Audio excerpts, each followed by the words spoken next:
¿Cómo están? Bienvenidas, bienvenidos a Humanidades TV y a nuestro ciclo de conversación de diálogos en pandemia, miradas desde las humanidades. Miradas en que hemos ido intentando recorrer distintos tópicos, distintos temas. Y hay algunos que son acuciantes y que están en este minuto en especial importancia. El miércoles, recién pasado, 1 de julio, terminaba un plazo que se había dado a Israel para anexar territorios de la Franja de Gaza, fundamentalmente, y de la zona de la Cisjordania, en el borde del río Jordán. Situación muy compleja que pone de nuevo, en el foco de los huracanes, claro, ahora un poco aminorado por el tema de la pandemia, pero ahí está. Esta es una pandemia más antigua, quizás de una zona más restringida, pero que lleva más de 1000 años en este conflicto eterno y que agudizado desde, por cierto, la fundación del Estado de Israel, etcétera. Ya lo vamos a conversar con detalle con el profesor Ricardo Manzuca, que es académico de nuestra Universidad de Chile, académico, por supuesto, del Centro de Estudios Árabes de la Facultad de Humanidades de Filosofía de nuestra universidad. Ricardo, un gusto, 1.000.000 de gracias por el tiempo que nos va a regalar para conversar de este tema que está en este minuto en un punto muy caliente, ¿no? Sí, claro. Hola Felipe, buenas tardes, muchas gracias por la invitación. Siempre grato compartir espacios de diálogo e interacción en estos tiempos de pandemia, digamos, que nos tienen recluidos y que por lo menos la herramienta virtual nos permite conversar e interactuar sí. y establecer diálogos que sean aporte, digamos, en relación a lo que acontece en ciertos contextos. Bueno, en el contexto que quieres abordar, por supuesto. Ricardo, en esta situación que está como en un momento de punto suspensivo, esperando a ver cómo se hace realidad este anuncio del gobierno de Israel, y más bien de Netanyahu, para decirlo con más claridad, de anexar territorios. Recordemos que esta sería la tercera anexión si así se produjera, ¿no? Porque la primera es después de la Guerra de los 6 días, en 1967, la segunda, que ahí es toda la Cisjordania, que se toma como territorio, de ahí el 80 en la parte este de Jerusalén, y el 81, que por acá lo tengo anotado para no acordar, en los Altos del Jordán. Son las tres. Esta sería una nueva anexión que correspondería a territorio que de acuerdo, según los acuerdos de Oslo, no pueden ser tocados todavía. Y están, bueno, eso tú nos puedes explicar con más detalle porque están algunos bajo tutela palestina, otros compartida, otros bajo tutela israelita. En fin, un territorio muy complejo, muy pequeño, que eso también sorprende mucho, pero muy estratégico. Sí, claro, por supuesto. Sí, bueno, un par de comentarios iniciales, digamos, complementando y haciendo observaciones en relación a lo que tú comentabas. Bueno, los territorios palestinos, básicamente de la margen occidental del Jordán o Cisjordania y la Franja de Gaza, junto con la zona de Jerusalén Oriental, son los que ocupó Israel en el conflicto de 1967. Exactamente. Junto con eso, le arrebató a Siria las alturas del Golán y a Egipto la península del Sinaí. La península del Sinaí con Egipto se negoció a través de un acuerdo de paz, bajo el criterio paz por territorio, a través de un tratado directo entre las partes. Egipto reconoció el Estado de Israel, Israel le devolvió a Egipto la península del Sinaí. Estos fueron los famosos acuerdos de Camp David de 1979, entre Anwar Sadat en ese entonces como presidente de Egipto y Menachem Begin, que era en ese momento el primer ministro de Israel. En el caso de las alturas del Golán, que le arrebató Israel a Siria en 1967, bueno, Israel se las anexó a principios de la década del 80, se las anexó en forma definitiva. Y los territorios palestinos, básicamente la margen occidental del Jordán y la Franja de Gaza, Israel las mantuvo bajo su control, y las ha mantenido bajo su control hasta prácticamente hasta la fecha, digamos.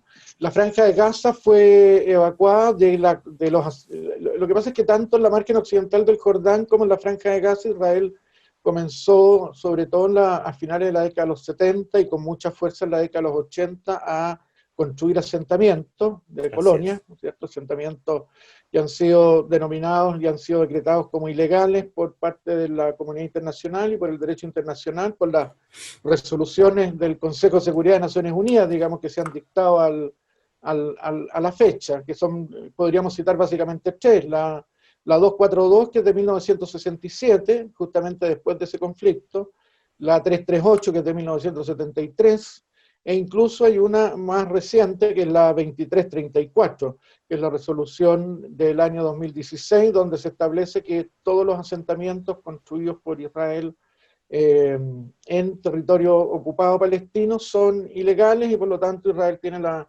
obligación de retrotraerse, digamos, a la llamada línea verde, que es justamente el límite previo al conflicto de 1967.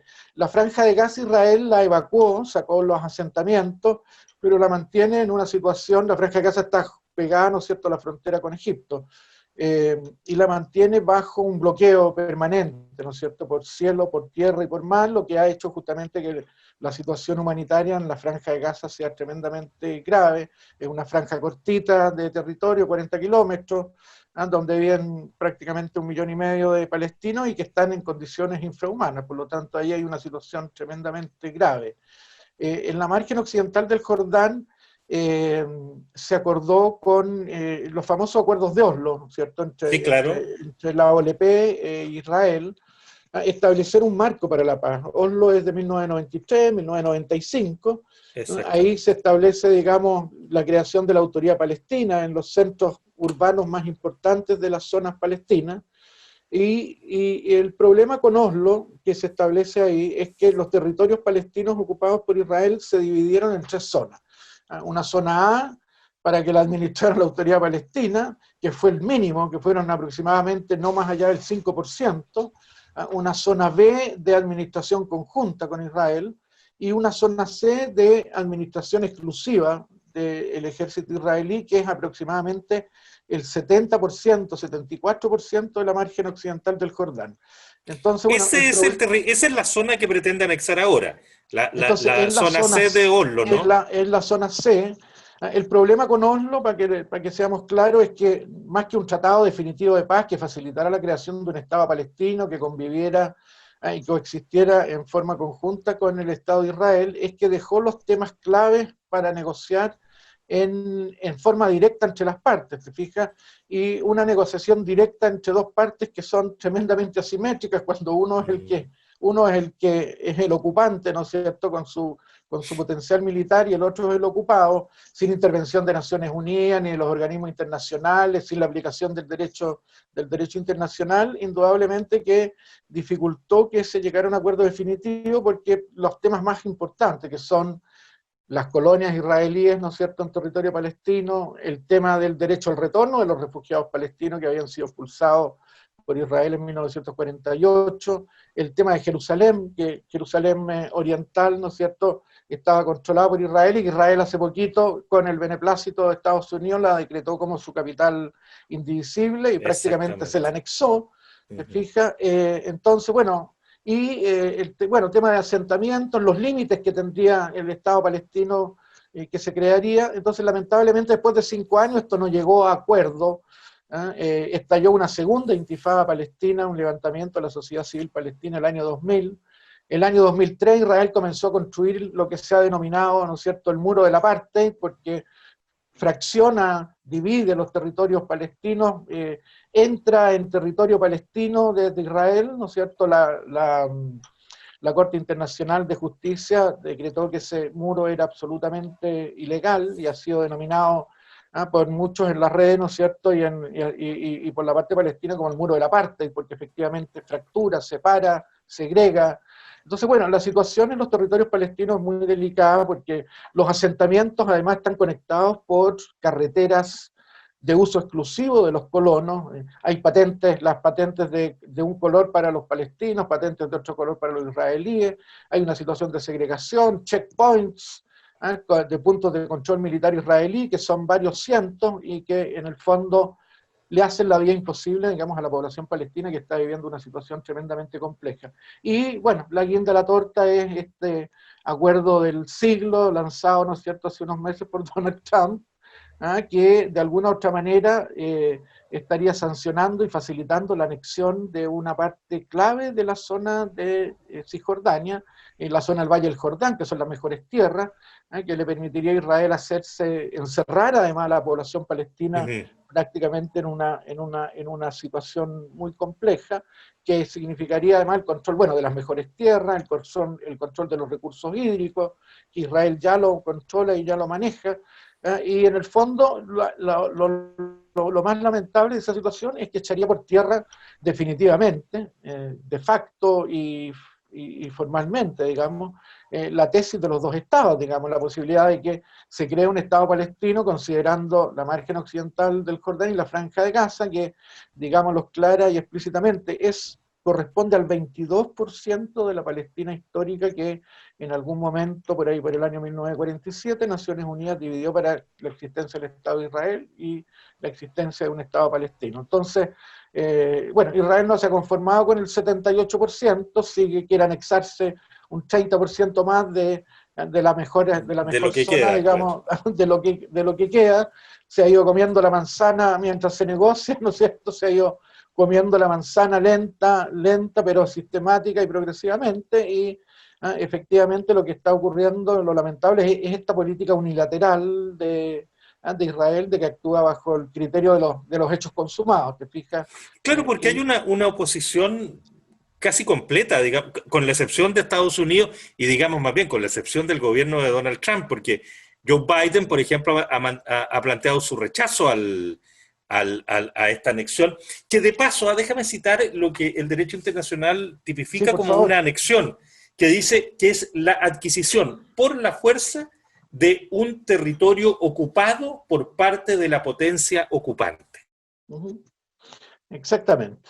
Claro, efectivamente es eso, digamos, la anexión de un territorio, que además, bueno, según la Convención de Ginebra, según las resoluciones de Naciones Unidas del Consejo de Seguridad que son vinculantes, bueno, tú no puedes modificar demográficamente un territorio ocupado militarmente, ¿no es cierto?, por la fuerza, que es lo que ha estado haciendo sistemáticamente Israel. Entonces, indudablemente que esos territorios, bajo los principios del derecho internacional y las resoluciones de Naciones Unidas, son territorios ocupados y Israel debiera evacuarlo, digamos, pero sistemáticamente Israel ha ido y ha seguido construyendo asentamientos y colonias, y eso ha ido fracturando el paisaje palestino indudablemente, y haciendo imposible la, la, la factibilidad de un Estado palestino, digamos, porque lo que propone el Acuerdo del Siglo es una creación de una suerte de mini Estado palestino, separado, ¿no es cierto?, adecuando algunas zonas como verdaderos batustanes, aislados unos de otros, franqueados por los asentamientos conectados por carreteras Yo, de uso exclusivo, ¿no te fijas? Sin ningún tipo de soberanía. Israel controlaría la frontera, te fijas, controlaría la economía, controlaría las tierras, o sea, un control absoluto que no hace factible ni viable la creación verdadera de un Estado, digamos, pese a que se ofrecen 50.000 millones de dólares para que se inviertan y se mejore la situación en los territorios palestinos. Efectivamente, un Estado sin soberanía, sin viabilidad económica de desarrollarse, sin posibilidad de desarrollar una política exterior independiente, sin controlar los recursos hídricos, los recursos necesarios para un desarrollo económico sustentable, indudablemente que hace imposible, digamos, la situación que se está viviendo en estos momentos. Ricardo, permíteme leer la definición de anexión que tiene el derecho internacional, de manera que podamos decir de qué estamos hablando cuando hablamos de anexión según el derecho internacional. Y Sí, claro. este dice que la anexión es la adquisición por la fuerza de un territorio ocupado por parte de la potencia ocupante. Incluso habla de que se trataría de un crimen de guerra. No es menor, ¿eh? Sí, no, pues efectivamente, Felipe, no es menor.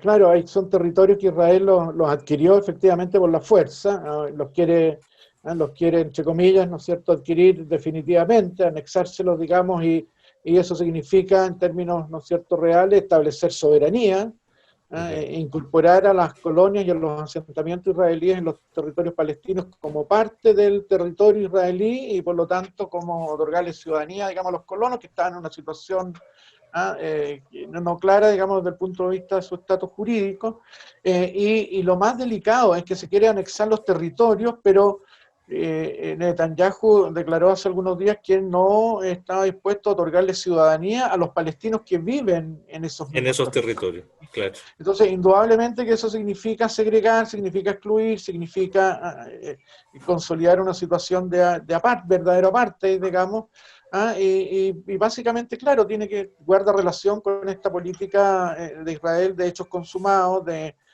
tratar de adquirir la mayor cantidad de territorios con la menor cantidad de población palestina al interior de ellos, una suerte de limpieza étnica que Israel ha venido sistemáticamente realizando. De hecho, hay un connotado historiador israelí como Ilan Pappé, que lo tuvimos invitado acá en la Universidad de Chile hace algunos años, en una conferencia en la universidad y en el Teatro Antonio Varas frente a la Moneda. Bastante claro, él tiene un texto que justamente se llama La limpieza étnica en Palestina, digamos. Hoy hay un grupo de historiadores israelíes que se llamaron a sí mismos los nuevos historiadores israelíes, se declararon a sí mismos como post-sionistas, de alguna manera buscando superar la ideología del sionismo, que es la que fundó y es la que domina, digamos, en Israel, y que justamente se pusieron a investigar todo lo que había pasado en 1948, cuando se crea el Estado, y que efectivamente se había llevado a cabo, digamos, ya en esa época, una limpieza étnica, y que la mitad de la población de Palestina, que eran 1.400.000 habitantes, es decir, aproximadamente 750.000 palestinos fueron expulsados por la fuerza de sus hogares, viven hasta el día de hoy en campamentos refugiados distribuidos entre Siria, Jordania, el sur del Líbano, y que efectivamente, bueno, y hay una resolución de Naciones Unidas, que es la 194, que se dictó en el año 1949, que decreta, digamos, de que los refugiados palestinos tienen derecho al retorno. Israel se niega a asumir su Desde responsabilidad. esa época. Desde esa época, ¿te fijas? Bueno, y ha sido uno de los temas también que yo mencionaba hace un rato cuando hablé de Oslo, que es un tema de que no se dejó para negociar directamente entre las partes. Israel, con esta obsesión demográfica de que aumente la población palestina en el territorio, se niega tajantemente, salvo Pero aceptar un Ricardo, número simbólico. sí, Dale. perdona, pero llama la atención la debilidad de la comunidad internacional, porque finalmente en esta oportunidad Netanyahu dice, en coordinación con Estados Unidos, mejor dicho, en coordinación con Trump, ya decíamos que el candidato demócrata Biden no está de acuerdo con esto, en fin, y Trump como que ha ido bajando un poco el tono en los últimos días, pero en definitiva Netanyahu se entiende con Estados Unidos y de espalda a la comunidad internacional. Y la comunidad internacional, que si bien declarativamente no deja lugar a dudas, digamos, se habla, como tú ya lo has dicho, del nuevo apartheid, de que esto es impresentable, la alta comisionada de Naciones Unidas dice que este es un delito y punto, Amnistía Internacional vuelve a decir que esto es lesa humanidad, etcétera, etcétera, etcétera. Pero no pasa nada finalmente. O sea, tenemos un problema con la comunidad internacional y con sus instrumentos también para imponer el derecho. Absolutamente, no, comparto, muy interesante y muy aportadora tu reflexión, porque de alguna manera el problema que tenemos es que pese a que hay resoluciones de Naciones Unidas que son del Consejo de Seguridad, que son vinculantes y por lo tanto hay obligación de cumplirlas, efectivamente nos encontramos con una comunidad internacional, la Comunidad Europea y diversos organismos y los países mismos miembros de la comunidad que sacan declaraciones que efectivamente declaran todo lo que tú acabas de decir con mucha y con muy clara noción, pero no pasa, efectivamente, no pasa absolutamente nada, y no pasa absolutamente nada porque Israel, ¿no es cierto? A Israel no se le aplican sanciones de presión. Vimos, ¿no es cierto?, en 1991, por ejemplo, cuando Irak invadió el Principado de Kuwait, que se sacó una resolución del Consejo de Seguridad de Naciones Unidas, Estados Unidos armó una tremenda coalición internacional, y en menos de 60 días estaban, ¿no es cierto?, había un aparataje militar con un espectáculo de la Primera Guerra prácticamente que vimos online, digamos, y en pocos días el tema estaba zanjado porque se invadió el país agresor a través de un conjunto de resoluciones, digamos, que ratificaron la operación, digamos. Pero efectivamente aquí nos encontramos, y fue un poco la percepción que hubo en el mundo árabe en ese momento. Te fijas, bueno, ¿por qué el doble rasero? ¿Por qué el doble estándar? ¿Por qué a ciertos países se le aplican sanciones y a Israel no se le aplica ninguna sanción, que no ha respetado ninguna, absolutamente ninguna de las resoluciones de Naciones Unidas ni el derecho internacional, y ha cometido efectivamente, como tú lo dijiste claramente, crímenes de guerra? Sí. Entonces, yo creo que la estructura del organismo de Naciones Unidas mismo, yo creo que está sobrepasada. Responde más bien a una realidad del periodo de la Guerra Fría, digamos, post Segunda Guerra Mundial. Requiere una modificación clara y efectiva e importante, digamos, de la forma en que se funciona, y obviamente se necesitan mecanismos, y desplegar mecanismos más efectivos para que las resoluciones que son vinculantes efectivamente se cumplan, porque si no, te fijas, Donald Trump Sí, claro, viola el derecho importa más internacional. que Naciones Unidas para estos Fíjate que efectos. Claro, fíjate que la anexión de las alturas del Golán, que eran territorios sirios que tienen el mismo estatus, más encima Netanyahu se da el lujo de ponerle a un asentamiento israelí en ese territorio el nombre de Donald Trump. O sea, me pareciera ser una cosa, ya una ironía burlesca, digamos, en el sentido de que claro, Estados Unidos ha tenido una política más o menos constante de apoyo a Israel por el rol hegemónico que le interesa cumplir en el Próximo Oriente, porque está el recurso energético del petróleo y necesita controlar la región, y siempre ha tenido a Israel como un aliado absolutamente, digamos, clave para sus políticas. Pero de alguna u otra forma, Donald Trump cruzó la barrera, ¿no es cierto? Y llegó más allá Claro. de lo que es razonable. De hecho, el mismo Obama, la resolución 2334, que es del 2016, y que establece que todos los asentamientos ilegales, que todos los asentamientos israelíes en territorio palestino son ilegales, fue apoyada por la administración de Obama cuando estaba saliendo, por supuesto, porque si lo declaran cuando van entrando no ganan las elecciones, ¿te fijas? Porque ahí Bueno, funciona ahí el poderío interno es ahí, muy ahí, importante. Ricardo, no, ahí funciona el lobby, el AIPAC y todos estos por organismos que se dedican, supuesto. digamos, a presionar a los congresistas y a los gobernantes norteamericanos. Entonces, Oye, nos quedan lamentablemente solo 2 o 3 minutos más y hay un punto que me encantaría que tú pudieras abordar, y es que al mismo tiempo de todo lo que ya has señalado, esto también revela un problema al interior de la propia comunidad o el propio pueblo palestino. De pronto la unidad al interior del pueblo palestino no es suficiente, de pronto los problemas internos también juegan un rol, me da la impresión, a lo mejor me equivoco, pero me da la impresión que juegan también un rol en contra de sí mismos, digamos, bajo estas circunstancias. sí, bueno, claro, hay factores ahí que juegan un rol, digamos. Yo diría que no son factores determinantes, ¿no? Me parece que lo clave tú lo dijiste con mucha claridad, digamos, que el tema de que efectivamente porque el tema palestino-israelí lo solucionas aplicando el derecho internacional y las Evidente. resoluciones de Naciones Unidas, y se acabó, digamos, no hay mucho más que decir. Los problemas internos de la política palestina son un factor que juega un rol en la medida, ¿no es cierto?, que hay mayor claridad con respecto, digamos, a las políticas a seguir para hacer efectivo, digamos, una reclamación de derechos que claramente pueda facilitar o hacer más expedita, digamos, una acción concreta en la comunidad internacional. Pero no me parece que juegue un rol determinante. Además que la autoridad palestina, que es la que se creó con los acuerdos de Oslo, es una autoridad palestina que está absolutamente limitada y capturada prácticamente por Israel. Las platas, los recursos que entran a los territorios palestinos y que llegan a la autoridad palestina entran vía Israel. Por lo tanto, Israel, cuando quiere, cuando tú no le obedeces, o Te cuando la corta la autoridad llave. palestina, claro, cuando la autoridad palestina se empieza a mover en las instancias internacionales, y en todos los espacios donde jurídicamente puede hacer reclamo contra Israel, la llave se empieza a cerrar, ¿te fijas?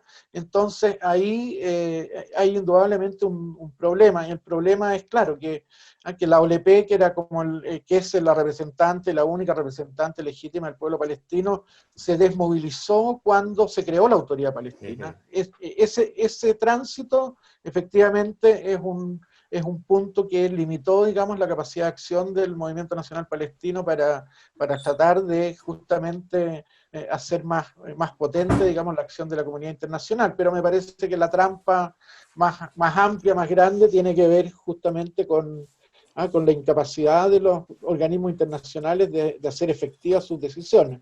Y efectivamente yo creo que la estructura de Naciones Unidas está obsoleta y ese es el problema más grave, y que no solamente pone en riesgo, digamos, lo que está sucediendo, la anexión que pretende hacer Netanyahu en Palestina. O sea, pone en riesgo la estabilidad internacional, porque esta cosa va a comenzar a cojear, y ya está cojeando no solamente en el caso palestino, sino que en otros contextos, donde queda en evidencia el doble rasero, digamos, en que las grandes potencias, fundamentalmente Estados Unidos, no respeta, digamos, ninguna de las resoluciones que este organismo del cual eres parte debiese de alguna u otra manera darle legitimidad. Entonces, deslegitimar los organismos internacionales es tremendamente grave, y violar el derecho internacional como se está haciendo es más preocupante aún.